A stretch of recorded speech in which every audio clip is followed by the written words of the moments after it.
ரூபாய். முதல்வர் பதவி ஏற்ற பிறகு விஜய் பேசும்போது தமிழக மக்கள் நலனுக்காக பிரதமரை சந்தித்து பேசும்போது வெளிப்படையாக இருப்பேன் என்றார். ஒரு டிரான்ஸ்பரண்டான ஒரு கவர்மெண்டா, அதாவது இன்னைக்கு நம்ம தமிழ்நாடு கவர்மெண்ட் இந்த நிலைமையில தான் இருக்கு அப்படின்றத உங்ககிட்ட சொல்லிட்டு I just want to take it forward from there. அதைத்தான் நான் முதல்ல செய்யணும்னு நினைக்கிறேன்.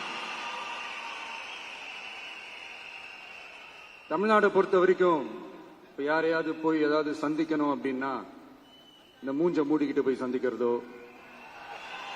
என்ன இந்த மறைமுகமா உங்களுக்கு தெரியாம போய் சந்திக்கிறதோ அப்படியெல்லாம் நான் செய்ய மாட்டேன்.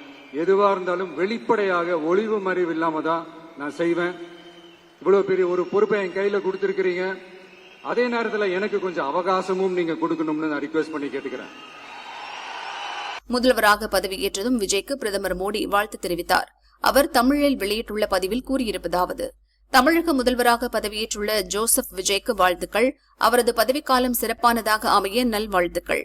மக்களின் வாழ்க்கையை மேம்படுத்த மத்திய அரசு தமிழக அரசுடன் இணைந்து தொடர்ந்து பணியாற்றும் என பிரதமர் மோடி கூறியுள்ளார்.